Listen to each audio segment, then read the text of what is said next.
আরবের এই বর্বরতার যুগে, আয়ামে জাহিলিয়ার যুগে যিনি শান্তির বার্তা নিয়ে এসেছেন, মহানবী, তিনি যখন যুদ্ধাপরাধের বিচার হয়েছিল সারা পৃথিবীতে মৌলবাদের পৃষ্ঠপোষক রাষ্ট্রসমূহ বাংলাদেশের এই বিচারধারাকে প্রতিহত করার চেষ্টা করেছে। উগ্র হিন্দুত্ববাদী সংগঠন ইসকনের শীর্ষস্থানীয় নেতা চিন্ময় কৃষ্ণ দাস ব্রহ্মচারীকে ঢাকা থেকে আটক করা হয়েছে। আজ সোমবার বিকালে শাহজালাল বিমানবন্দর থেকে তাকে পুলিশ নিয়ে যায় বলে পুণ্ডরিক ধামের ফেসবুক পেজে অভিযোগ করা হয়। পোস্টে চিন্ময় কৃষ্ণ ব্রহ্মচারীর ছবি দিয়ে লেখা হয়, ঢাকা বিমানবন্দর থেকে চিন্ময় কৃষ্ণ দাস ব্রহ্মচারীকে ডিবি পরিচয়ে তুলে নিয়ে যাওয়া হয়েছে।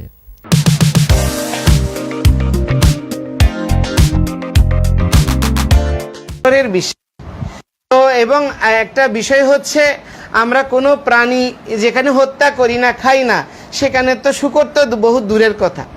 তো আসলে এই ধরনের কিছু আমাদের মধ্যে যোগাযোগ না থাকার কারণে আপনাদের সম্পর্কে আমাদের কিছু ভুল তথ্য দেওয়া হয় এবং আমাদের সম্পর্কে কিছু ভুল তথ্য বাজারে যায়।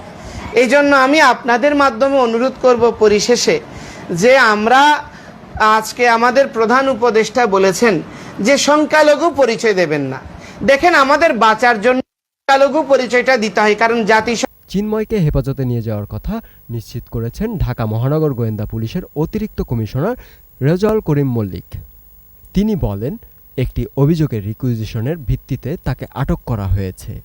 সেই অনুযায়ী তাকে নির্ধারিত থানা পুলিশের কাছে হস্তান্তর করা হবে। তার বিরুদ্ধে সুনির্দিষ্ট অভিযোগের বিষয় তাৎক্ষণিকভাবে কিছুই জানাতে পারেননি এই গোয়েন্দা কর্মকর্তা।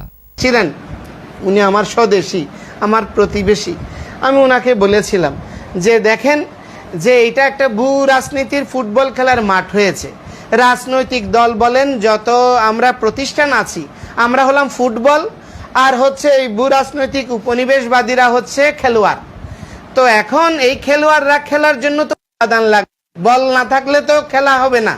তো এই জন্য আমি আপনাদেরকে বলবো, আপনারা যেভাবে পাশে দাঁড়িয়েছেন, খেলার পথ বন্ধ হয়ে যাবে। আওয়ামী লীগ সরকার পতনের পর হিন্দুদের ওপর হামলার প্রতিবাদে সনাতনী জাগরণ জোটের মুখপাত্র চিন্ময় কৃষ্ণ দাস ব্রহ্মচারী নানা কর্মসূচি পালন করে আসছিলেন। সনাতন জাগরণ জোটের অন্যতম সংগঠন স্বতন্ত্র গৌরাঙ্গ দাস ব্রহ্মচারী বলেন, চিন্ময় প্রভু ঢাকা থেকে বিমানে চট্টগ্রামে আসার কথা ছিল। ঢাকা বিমানবন্দর থেকে তাকে পুলিশে নিয়ে গেছে বলে শুনেছি। দীপক পাল, একুশে টেলিভিশন। একটি অসাম্প্রদায়িক সংবিধান রচনা করেছেন।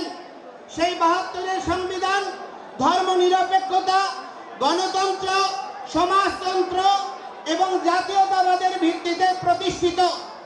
কিন্তু পৃথিবীর যে কোনো দেশে বহু বর্ণ